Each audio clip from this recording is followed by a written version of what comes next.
Hai, berjumpa lagi dengan channelnya Anindya Riza Putri. Hari ini kita akan membahas tentang bayi 5 bulan yang sering mengisap jari. Jadi penglihatan mengisap jari itu termasuk kebiasaan wajar ya. Bagi bayi mengisap jari karena hal itu memang kebutuhannya. Justru itu menunjukkan bahwa bayi dalam keadaan normal dan sehat. Bayi mengisap jarinya bahkan ketika masih dalam kandungan. Ketika ia lahir, kebiasaan ini membuat dia tenang dan rileks. Namun, tak semua bayi memiliki refleks isap yang baik ya. Tapi menurut Profesor Dr. Hartono Kadri, ada beberapa bayi yang refleks isapnya rendah, yaitu bayi yang lahir prematur dan bayi sakit. Jadi, pada bayi prematur, refleks mengisap jarinya lebih pelan ketimbang bayi sehat karena pertumbuhannya yang belum terlalu sempurna. Sedangkan bayi sakit misalnya mengalami gangguan pernapasan berat. Ini berarti bayi dalam kondisi lemah sehingga refleks isapnya tak baik. Bayi yang demikian memerlukan selang karena tak bisa mengisap. Lanjut guru besar Fakultas Universitas Indonesia tersebut. Secara psikologi, Dr. Anda Betty Deka Saktianto, bayi mengisap jari karena lapar. Selain itu, bayi memang memiliki kebutuhan mengisap dari lahir hingga usia 3 bulan.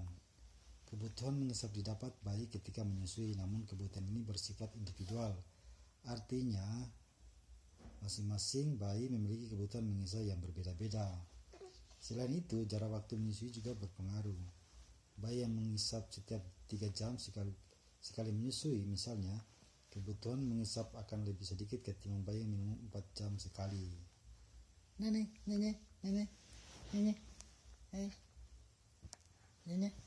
Itu bayi.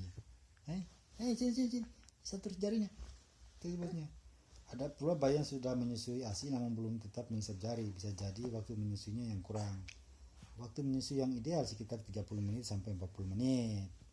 Jadi di atas 20 menit sebenarnya susu ibu sudah kosong, namun bayi tetap mengisap puting ibunya demi memenuhi kebutuhan mengisapnya. Namun banyak orang tua yang khawatir si kecil terus mengisap jari sampai menghambat perkembangan gusi dan gigi, hingga membuat solusi dengan memakai sarung tangan atau memberinya emping atau dot. Sebaiknya hal itu jangan dilakukan ya. Menurut Nartono, cara ini tidak dapat menyelesaikan masalah tapi akan mengundang bahaya. Bisa saja kan si bayi malah memasukkan sarung tangan ke mulut. Nah, jika sarung tangan diisap hingga basah akan mengandung kuman dan kotoran masuk pula ke dalam mulutnya. Jadi sarung tangan berdampak buruk pada bayi, katanya.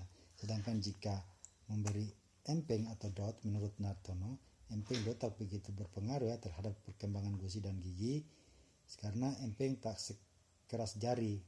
Tapi dengan mengemping berarti banyak udara yang masuk ke perut bayi sehingga bayi akan mudah kembung. Dengan kata lain, baik sarung tangan maupun emping dot tidak memberikan solusi yang efektif. Lantas apa yang harus dilakukan? Para orang tua sebenarnya tidak perlu khawatir dan cemas sebab kebiasaan mengisap jari akan berhenti dengan sendirinya. Namun dengan catatan, asalkan si kecil tumbuh dalam lingkungan yang menyenangkan. Oke, jadi bayi tidak perlu dipaksa untuk berhenti mengisap jari ya, apalagi sampai jarinya ditarik dari mulut.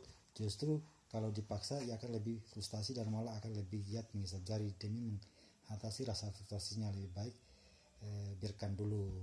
Jadi orang tua perlu memberi toleransi agar bayi dapat memenuhi kebutuhan mengisapnya, atau nantinya kebiasaan itu akan berhenti sendiri. Penting untuk diingat, jangan memaksakan bayi itu langsung menghentikan kebiasaan ini. Itu saja ya teman-teman. Ketemu lagi dengan India Putri yang sering mengisap jarinya hari ini karena ibu mungkin sering melihat anak bayinya sering mengisap jari ya, jangan dihentikan ya karena memang itu kebiasaannya. Oke, salam dari Anindya Riza Putri yang masih 5 bulan. Assalamualaikum.